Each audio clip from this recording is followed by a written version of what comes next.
Welcome everybody to the 28th episode of the Bordweall Broadcasting Company. Tonight we are doing something a little bit different with a Bordweall Community and Kingdom meeting. Instead of talking about the general COE related stuff, we're going to be focusing on Bordweall.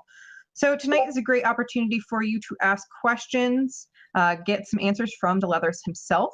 And we're going to start with some general questions that we have polled some community members about that might be appropriate to start with. But you can use the form that's going to be over in the Twitch channel to send in questions that we can answer live. Naslim is going to play, I believe, a video that is sort of our introduction to Bordweall for those of you who aren't familiar or aren't as familiar with us as you could be. So while we are straightening out our questions, if we can cue that video.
Oh, not super quick credits, apparently. All right, awesome. So that was just a quick overview video of the Kingdom of Bordweall with our rules, our current duchy communities. As you can see, we do have some more to come. One duchy that was not listed was Drarian, of course, so I will give them a little bit of a shout out. I have posted the link over in the sidebar for you to ask any questions that you want answered if we like your question, we'll go ahead and have Dee answer it if we have time. But we're going to go ahead and start with our questions in Kingdom Meeting. So the first question the community wanted an answer to, Dee, was how confident are you in which kingdom we will be selecting, and which kingdom is that? Yeah, first of all, good evening, everybody. My apologies. I got into my whole plague mask thing and everything like that, and even had Noz take control of my computer. The camera was working, but somehow we weren't able to get it to go live. So I'm afraid you're going to have to stay with the boring repeating GIF here.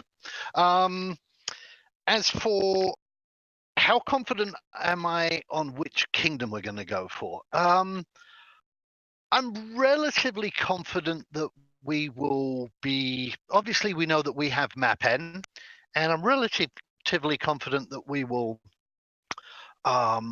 be picking Kingdom 5. There are kind of like, there's a toss-up between Kingdom 4 and Kingdom 5.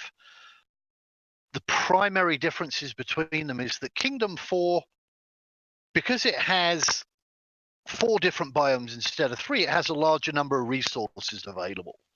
And Kingdom 4, the where the miners and everything like that, but the desert just doesn't seem to be popular. Although I really like it, it's not very popular with our community in general. And so we definitely believe that Kingdom 5 is the better option for us.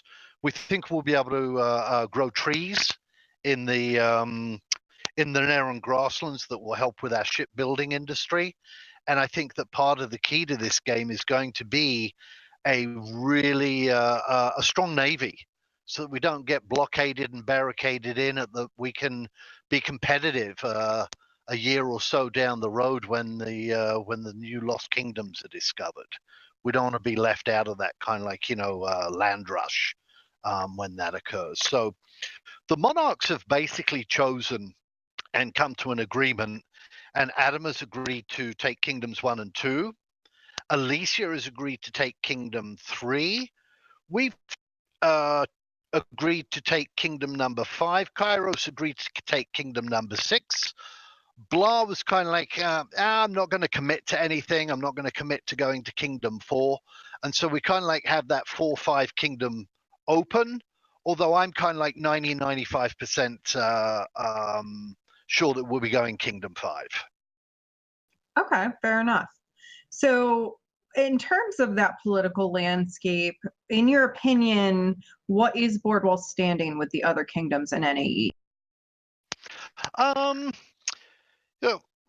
Politics, especially on they're always varying, right? But I would say, if we went down the list, we're on very, very good terms with Kairos. We are on, I would say, neutral to good terms with Alicia. Verlaine definitely sees himself as the equalizer on the server, and he's made it clear, hey, if Adam starts fucking with people, he'll help go against Adam, and if Bordweall was to start something, he'd go against Bordweall. So I don't think that I think there's an agreement to kind of like to make sure that nobody else is dominating. On that point, regarding Vornair, obviously we don't have aggressive kind of like plans towards them. They're a double kingdom with many duchies, and we're definitely the underdog kingdom. So for us to start anything there would be just completely foolish and stupid and almost like suicidal on our part. At the same token, it kind of like it comes up fairly often. Hey, Dee, are you going to go to war with Vornair when the game starts? And my answer to that is it only seems to kind of like come from members of Vornair who are visiting us.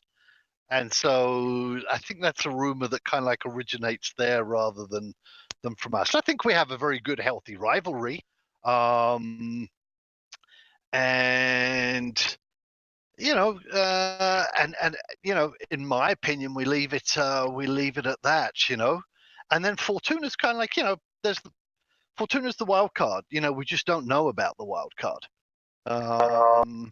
There's there's not a lot said. Blah tends to keep a little bit to himself and everything like that. So, I think that probably sums up our relationship with the other kingdoms. Seems appropriate. By the way, I have people counting your F-bombs in the Twitch chat, just so you know. So feel free to, surprise us with one. Well, they're not the same if they're, They gotta be surprise F-bombs. That's right. Slip them under the radar. So do you think that we're gonna have more dukes and counts joining us in the near future? I think we're going to definitely have counts. We've had a number of people, upgrade to count packages, which is great to hear. I don't think we're going to see any more Duke packages. We are already over our limit of what we can reserve.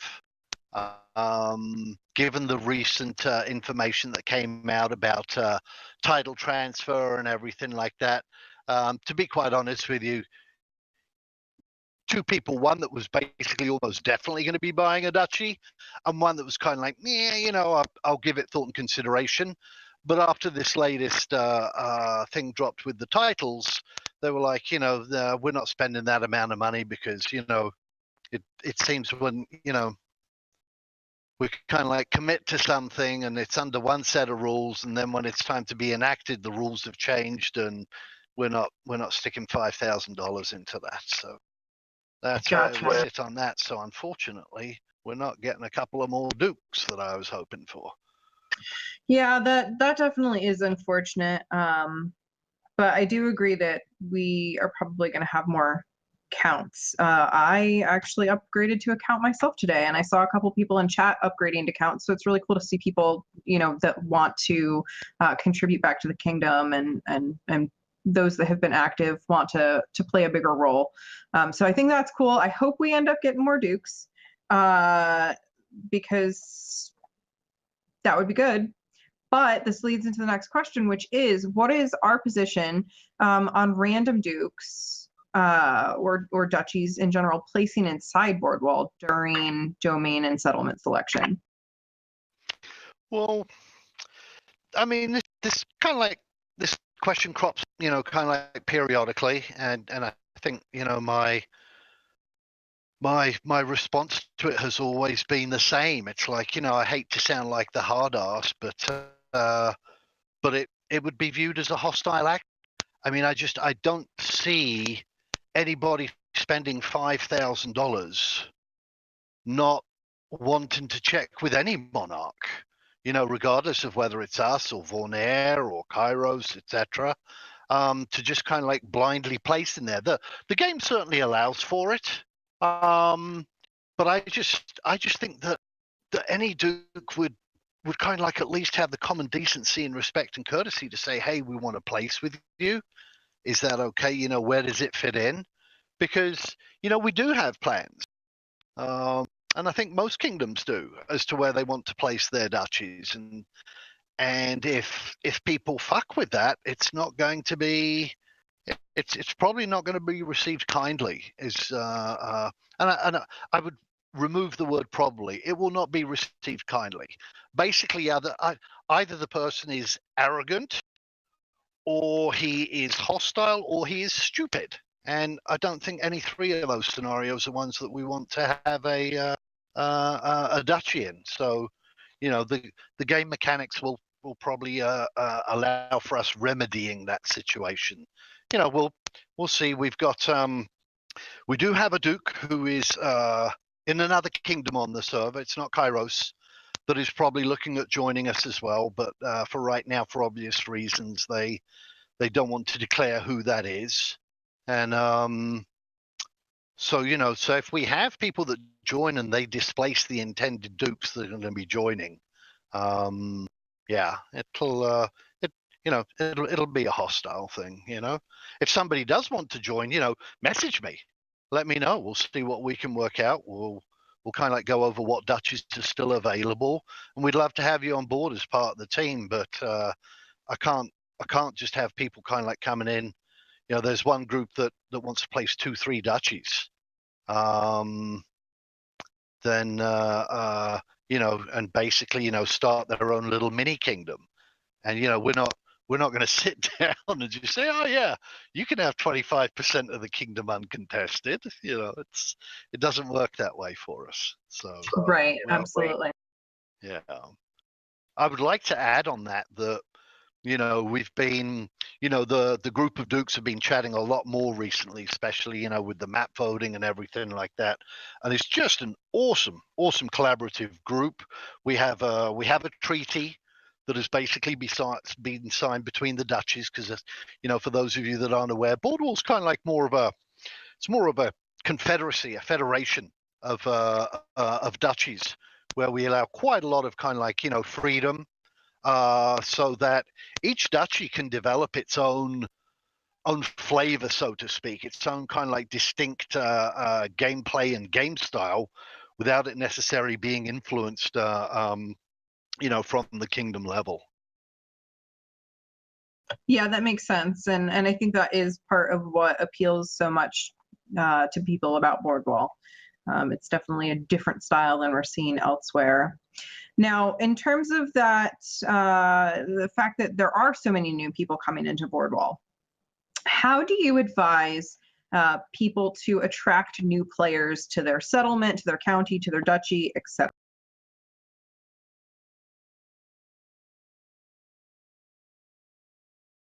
Oh, not sure if I'm muted or D.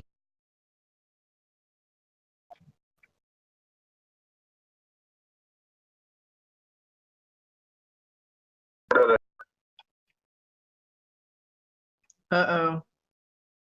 D! No, D! We have lost D.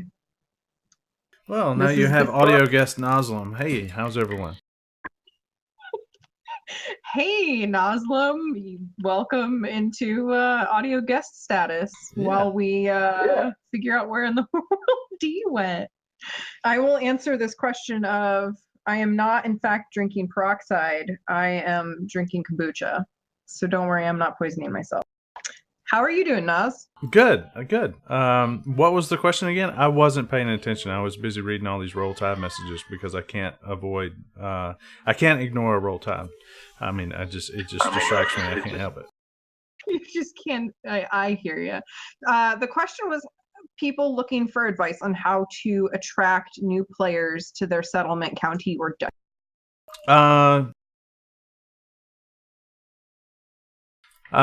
Yeah, my kids were screaming in the background. I had to turn around and yell at them. I'm glad I'm not on camera tonight. But yeah, so to anyone that asked me how they should attract new players, I say, first of all, don't anticipate it happening overnight.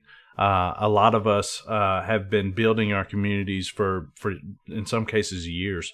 And so a lot of people come into New L County and my county and say, you've got it all together, No, not really. I've just been doing it a really, really long time. Recruiting is hard right now, right? So you just got to, be consistent and stick with it and offer a message that appeals to a certain player base that you want into your community, and stand by and wait a lot and just continue being consistent. That's the best advice I can give. Yeah, absolutely. I agree with that. Being active, having your face in the community, being involved with projects in the kingdom. Naslim and I are both well known because we're involved, because we do stuff. So people that see you involved want to get involved with you, and it does go into a question that I feel capable of answering, that otherwise Dee could have answered, which is kind of what community projects are currently in the works. So if you're looking to get involved in a community project. We do stuff like lore books. You can write stories, and we will help you upload those so that you can get your community's name out there, your lore. We do the newspaper, which you can advertise your settlement in. That's kind of been in stagnation for a while because a lot of people aren't sending stuff in that they want to put out there. We do various different scenarios in different communities where you can game plan different things, different scenarios that might come up in the game. We are always looking for people to help with stuff behind the scenes like the maps. I'm sure if Dee had somebody step up and say, hey, I want to draw little lines on maps for days on end, here's what that might look like, and this is the quality I'm looking for, I'm sure he would have appreciated that. Naz, what other projects can you, we've got archivists, which is sort of like logging game mechanic things that are put out there. We've got the new website, the new Bordweall.com website, but I'm ready to showcase that, but I don't want to. I want to give Dee a minute to get back in here because I know he's been waiting on this for a long time, and he has been working on building this website for a long time, and so, but we're excited for that, and I think maybe you could actually speak more intelligently to this than I can, but the book series that I know you've made, one of the books that interactive books on the website, and I think Dee wants to talk about that as well. As far as projects go, you mentioned the maps. Blood Oak, the duchy, his particular duchy, is looking at doing map exercises. And where they draw out different scenarios on the different maps that we have, and drawing in, proposed county lines, use our imagination a little bit. And so there's these back in Twitch. He's going to be coming back up soon. But we're actually going to do some exercises where we, as counts, in the duchy, pretend to do a mock selection exercise and see how bad we kill one another in the process. So it's always good. Right. Yeah. There's so many different opportunities, and I hope we can take a look at this awesome website, and things are gonna pick up, I'm sure, for a lot of us when we unveil all of the features of that. That's going to be super awesome. But yeah, there are so many different ways that people can get involved, and if you want to get involved, by all means, contact me, contact Noslim, contact Dee, say, hey, I want to get involved in some way. I want to be working on projects for the kingdom. There are a team of us that are focused on promoting the kingdom at large and getting the word out there. When you are a part of that, you learn skills that are going to help you to promote your own community. It's that whole give back, get back kind of thing. You put your name out there, you get well known. That's the way to recruit. You can't recruit by sitting passively by and doing nothing. Just doesn't work that way. You're not going to get anything out of COE if you don't make deposits, regular deposits. So, it's like a bank, you can't collect or draw off of, shit you haven't put in effort into, and so a lot of people get discouraged with, building communities in COE at this stage, but it's not for the faint of heart. It's tough, so. Absolutely. So Dee is supposedly coming back soon. I want to pause and wait for him, but don't want us to sit here, me to sit here and stare at the screen, because we've just got Noslim's voice hovering in the background, audio guest. I believe I'm back. Dee! Welcome back! Thank you. Sorry about that, guys. Computer just crashed on me, so. That's all good. Well, welcome back. So that you kind of know what Noslim just hopped in as an audio guest, and he and I were just chatting about a question that we felt we could answer. And I think that we can go into showcasing some stuff now. But the question was, what community projects are currently in the works that people could get involved with? And I listed, I think between Noslim and we listed pretty much everything that I could think of. And we were curious if you wanted to show off the website and talk about what we're doing with that. Yeah, I think Noz can show off the website. It's he can bring that up right now. It's what we've done is, although we have a rudimentary, kind of like what I would consider to be a temporary website. We have a website that has been coded for us, and we're fairly pleased and amazed with with how it looks. It'll be ready to launch probably in around about 2 to 3 weeks time. We have some other additions and plugins that we want to put in. We've think we had a Joomla kind of forum that we don't like, and we're going to replace that with a different forum module that we're going to be putting in. And although forums aren't used that much these days, I think they have a distinct advantage sometimes over Discord because it's just easier to to archive some of the more important topics and everything like that. But it's we feel it's a nice, good-looking, clean website. Shout out goes to Primus, who spent a lot of time working on Will, who many of you don't know. He's a quiet gentleman who likes to stay in the background and everything like that. But it's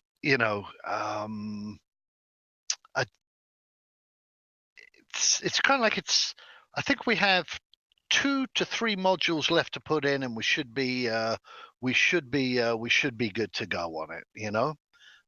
We have Noz. I think if you can flip over to the picture of the online library, we should have that coming up here in a little while. There's a delay between Discord and when it goes live on the chat. This online library is is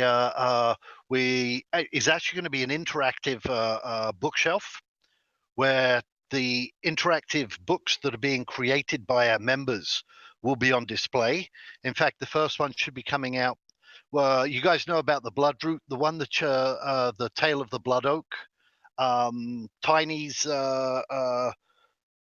the Plague of Stone is going to be in there. We've got a interactive members handbook that's going to be coming up here within I hope to have the interactive handbook out probably by the end of the week. I keep saying that and something always crops up kind of thing, so it it always gets delayed with other stuff that crops up. But I'm also working on a tutorial so that people will be able to make their own interactive handbooks, and we'll be able to publish them, put them in this bookshelf. You can see the Akashic records are in the background and everything like that. And I'll give the link to the software that people will be able to download for free. They'll be responsible for creating their own books, and then they just basically send the file to me, and I will upload it, obviously for free onto this website. But these are some of the things that the Patreon program that Kit might explain in a little bit more detail here in a moment. These are some of the things that the Patreon program is helping to fund. We also have an interactive map that we are working on, and I think you guys are just going to be wowed by that. But we're probably, I'd guess, around about 8 to 12 weeks still out on the making of that, because it's a very customized map, and it will actually have now map N as the basis for it. So there's a tremendous amount going on in the background. We're really, really amazed. It couldn't be done without basically the dedication and the passion of you guys, the Bordweall community, that are putting in so much time and so much effort into these kind of community projects, and make us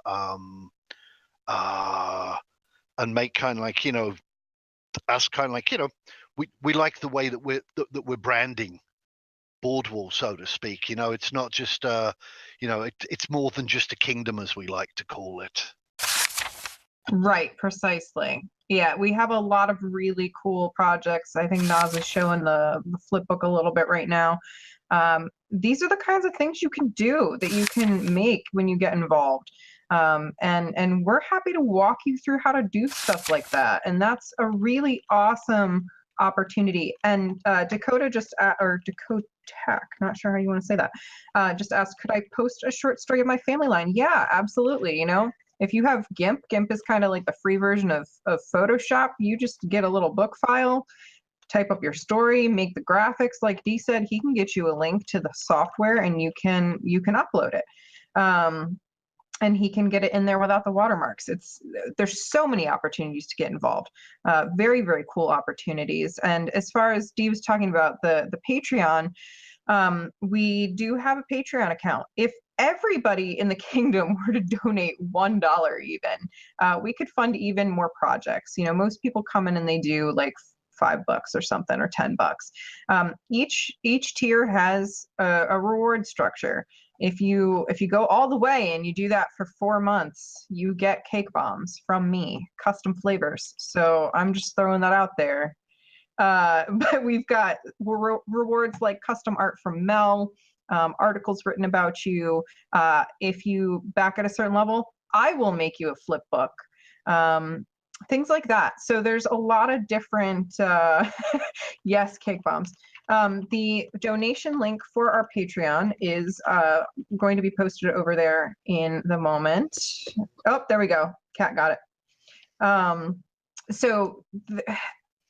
Please, by all means, help support us, because that's how we can keep doing things like the video that you saw earlier, the video that's an introduction to the kingdom, Dee's awesome videos that he makes that explain different things that are happening in the game, these live streams, our graphics, our stories, all of that is supported by that. And we appreciate those that have supported, even when you can only support for a month or two here and there. All very, very much supporting us in a great way. So Dee, back to questions, unless there's anything else you want to add on to that. No, I'm good with that. I think we've covered kind of like, you know, the website, the interactive map, the interactive library that will be online. You know, I would love, you know, not that people obviously have to do this, but I mean, it would just be so great if somebody said, wow, you know, I'm a nut on alchemy, and so I'm going to have an alchemy book that is on there, and whenever anything comes out, they can just update the little file there, and there's kind of like, you know, there's an alchemical grimoire, you know, there in the library, or, you know, if somebody's about the tribes or whatever the case might be, I just think it could be a wonderful resource kind of thing, you know? Absolutely. The things that we can do are limitless, and the bigger we grow that library, the more resources we're going to have as a community. So I think all of that is a great idea. Shifting back to our other questions, let's say we have somebody who wants to play a certain tribe, but that tribe is not generally available in Bordweall. What can that person do? And will it be safe to travel outside of our borders? Initially, it will be. You know, as we know, kind of like things are very much in flux with Soulbound Studios and what's available today and possible, or at least what we perceive is available and possible today, might not be available and possible in the future. But the Monarchs, kind of like we have you know, I would say, I would classify it as we have a working relationship amongst ourselves, and we recognize the fact that, you know, particularly the kingdoms like Adams up in the north and ours and Kairos down in the south, and we're going to want to have, we have members that are going to want to play the various tribes. So if somebody wants to play a Kipik and they're in Bordweall, they can basically, my understanding is during Kingdoms of Illyria, start a bloodline and move it down and bring that person down to you know, the Kingdom of Bordweall. At the very worst case scenario, they'll be able to do so during exposition. And basically, the Monarchs have agreed that we're not going to be preventing people from doing that. We call it the seeding of the tribes. We're not going to prevent each other from seeding tribes, certainly not during Kingdoms of Illyria, and certainly not during exposition. So I'm starting to move into questions that were asked tonight by people that are watching. Zimmy, the answer to your question is a secret if you're watching. What is our how will the kingdom be defended, Dee? What is our structure for defensive precautions on the large scale? I don't know if you are willing to speak to any of that, but that question is from Deanna. I mean, obviously, you can only kind of like go in broad terms, and in broad terms, it's generic. You place your kind of like your best, your kind of like your most PvP capable counts and their respective communities in the counties that we imagine are going to kind of like see the most PvP, whether that's on a border, whether it's on a coastal inlet that might be strategic, etc. The general consensus amongst the monarchs on NA East at the moment is that we're pretty much going to have PvP from day one, but it's going to be more of kind of like, the cross-border skirmishing and raiding kind of PvP. I don't think, because we're going to be spending so much time getting our own houses in order and everything like that, whether it's rogue counts, rogue dukes, whatever the case might be, that we really don't see that there's going to be a lot of kind of like wars declared, certainly not for the first 6 months to a year, we reckon, on the starting continent. And by that time, we should have, somebody will have researched, being able to go for the lost continents. And we think that a lot of the land grabbing is going to happen on the two lost continents. I mean, you've got two large continents that are going to have new tribes, resources that weren't on the starting continent, and it's going to be, much like Europe, kind of like, moving to South America and North America, in the Middle Ages and during the Renaissance time. It's, I think there's going to be a lot of fighting over that, but it doesn't necessarily preclude that at that time you might start to see kind of like, people trying to grab land on the original continent. So I think it's going to be an interesting, it's going to be an interesting development. We'll see how it all develops out. Good deal. I mean, yeah, I agree with you. People ask me those kinds of questions all the time. I'm like, we need more detail, and to make big overarching plans like that. I think the politics are kind of like always in flux, and I think you just have to, we at least are very, very open to kind of like, to that, and we recognize that happens. Somebody that we kind of like might be rivals with today, we might be allies with tomorrow. I mean, what happens if you get, one of the really kind of like disruptive, large, multi-thousand gaming communities come in and just say, hey, fuck you, we're going to screw this entire server up for everybody, we're the ones on here. I think you'll probably see, a lot of the kingdoms that might have kind of like, had a little bit of friction between them, probably at least for that moment in time, maybe join together. It's kind of like, the enemy of my enemy is my friend kind of philosophy, Yeah, politics are always shifting. That is the one true constant of COE, is we never know what's going to happen next. Whether that's, an announcement that changes the landscape like the studio put out yesterday, or just allies and enemies shifting around. So another good question somebody asked was about our kingdom structure and how SBS has sort of treated the kings. Do you think, this question's from Dakota, do you believe that Soulbound Studios puts too much power in the hands of Kings D? And is that why Bordweall is a confederation? If not, why did you decide on that? I decided upon the confederation just mainly out of frustration of not finding a kingdom that kind of like that worked for us in our community. If you guys go back and you look at our original recruitment post, there's a little section in there, titled The Reluctant King. And that's what it's about. I didn't necessarily want to be a king, but I recognized the fact that, a lot of the dukes in various kingdoms were just not happy with their monarchs, period. And, things would be promised up front, and then later on kind of like it slid around and changed, and there was kind of like discontent. And it's like, and I was a Duke, and so I was certainly one of those. And it's like, wow, I think we'd like to create an environment where the Duchies basically almost, I mean, not quite, but almost for all intents and purposes are their own kind of like, sovereign entities. And we like this. We're not all like-minded. We don't all think alike. We don't even necessarily, you're going to find groups. I think all the dukes themselves get along with each other, but you're going to find groups within one duchy that not only don't get along with, but might hate another group in another duchy. And I think the important thing here is kind of like, is the philosophy that we have. And this is kind of like, where that whole shield wall mentality comes from, is it doesn't matter whether you like them or not. We're on the same side, and they might have a different leadership style. There are people that like my leadership style. There are people that absolutely hate it.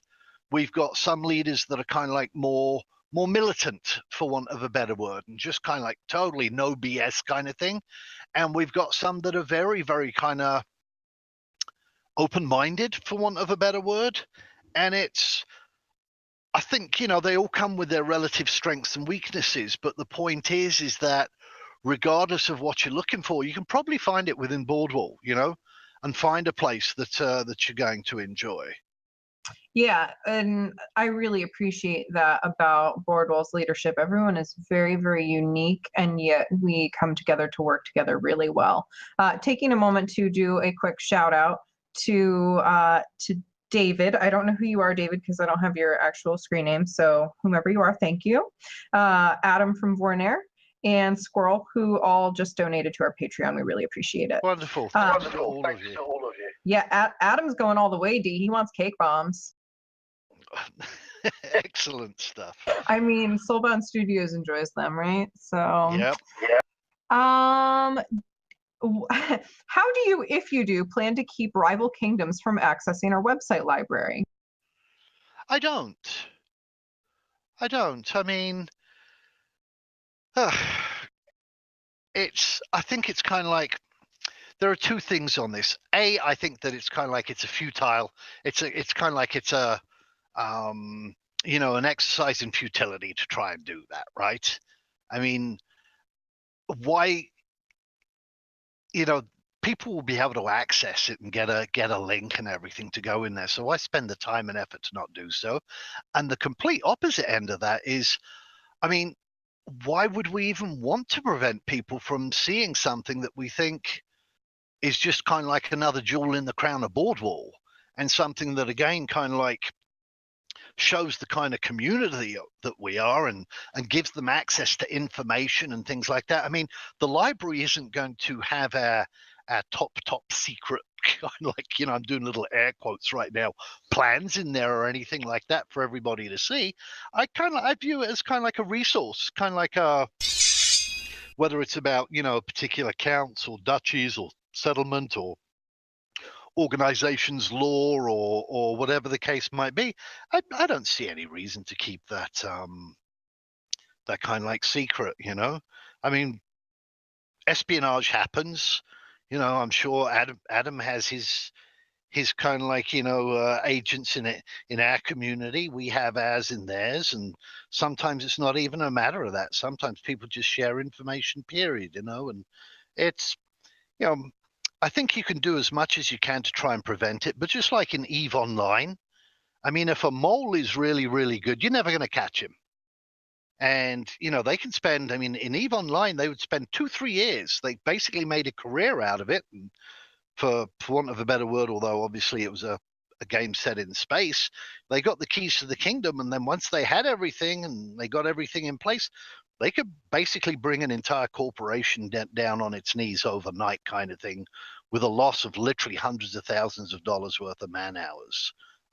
And so, this is perhaps, another reason of why I like the Federation is we basically consider ourselves what's known as a polycentric community, as in we're not putting all of our eggs in one basket.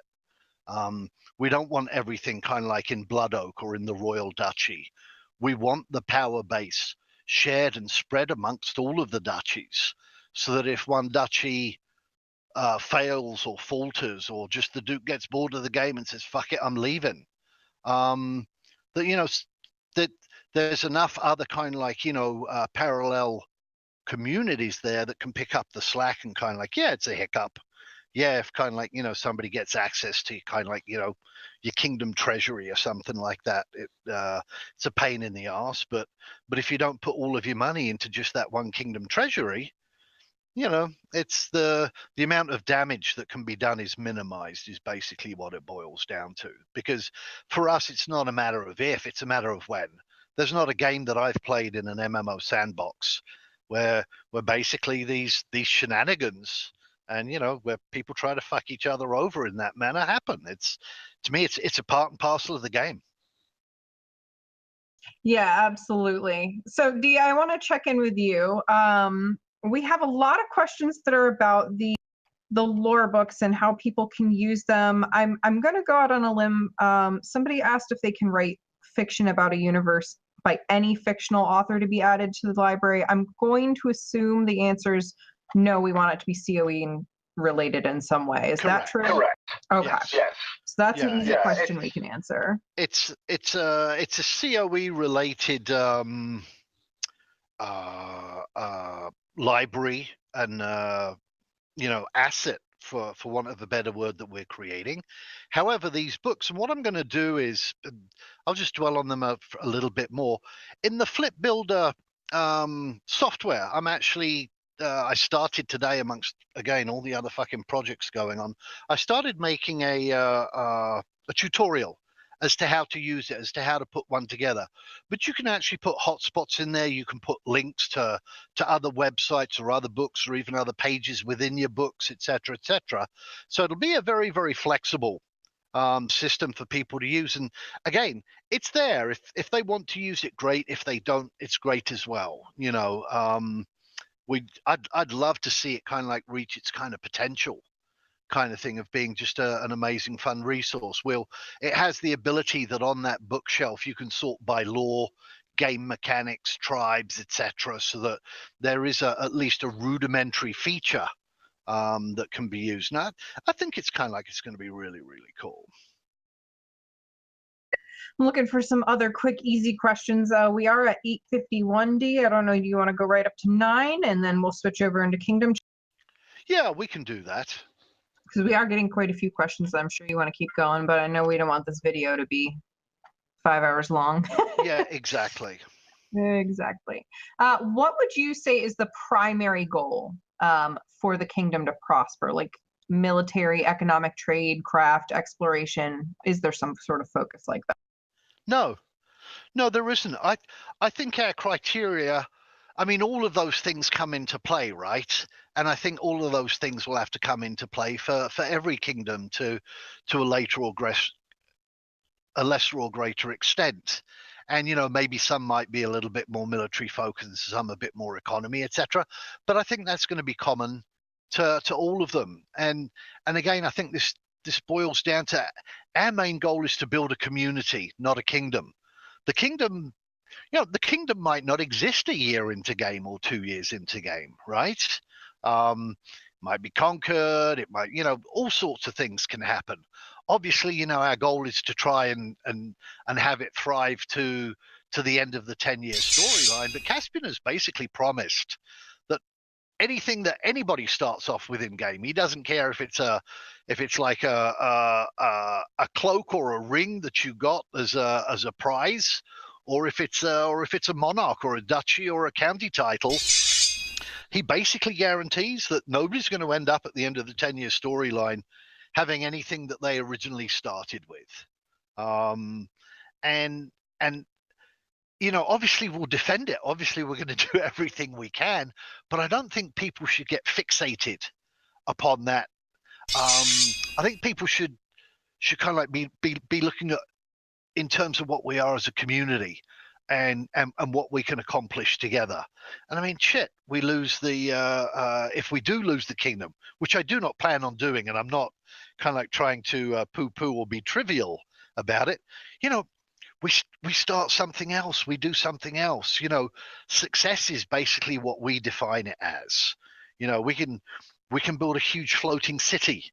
When the Madari are discovered, we can move to a new continent. There's just it almost is limitless. There's no one person or one group that I believe is going to be able to dominate the entire server period. It won't happen.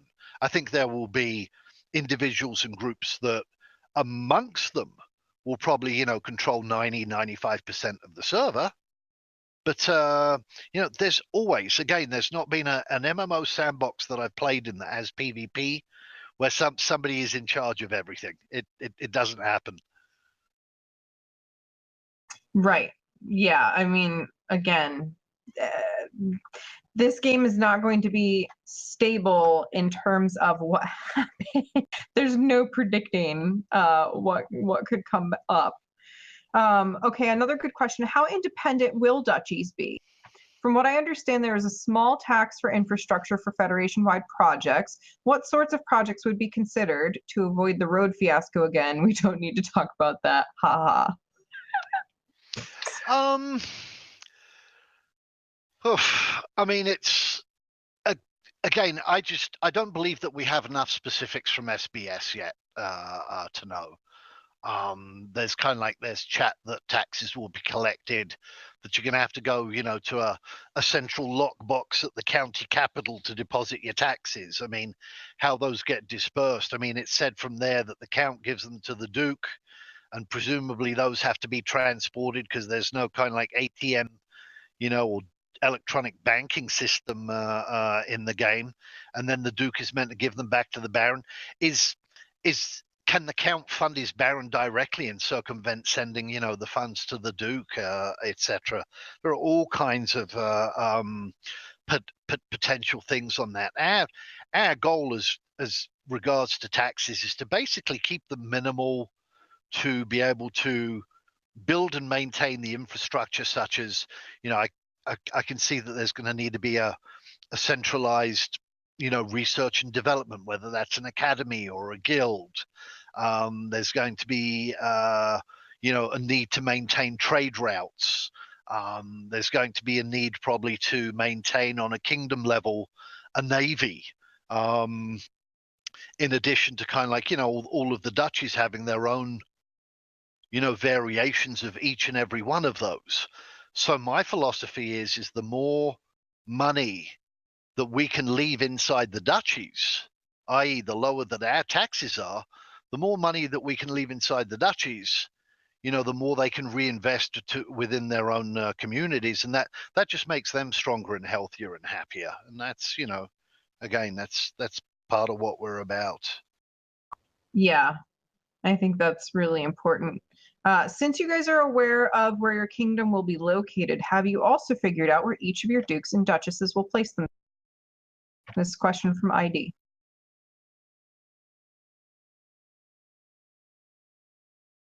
Oh no, did we lose D again, or did we lose?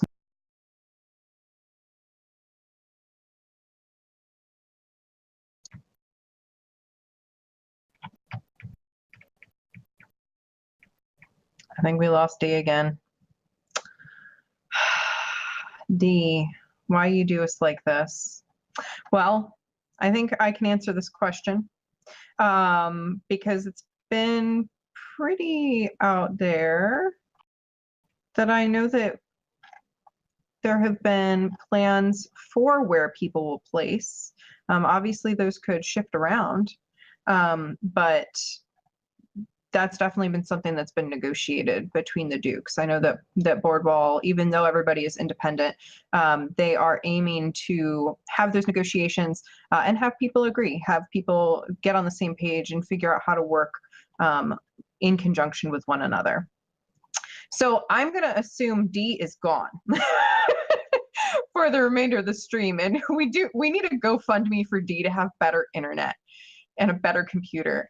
And running water. And power. Yep. I'm closing us up because D is gonna hopefully come back on and do the Kingdom meeting. So I am gonna go ahead and close up for the evening. If you want to come hop over into Naslam, what we say, lobby, maybe lobby chat, because people can talk in there. Hopefully Dee will come back on in a couple of minutes and be able to continue answering questions. I will also get him a list of the questions that you all submitted tonight via the form, in case he does want to maybe do a forum post or put it out there in Kingdom's chat, something like that. So thank you all for tuning in tonight. Thank you to those that posted on the Patreon, and we will see you again in 2 weeks. Have a good night.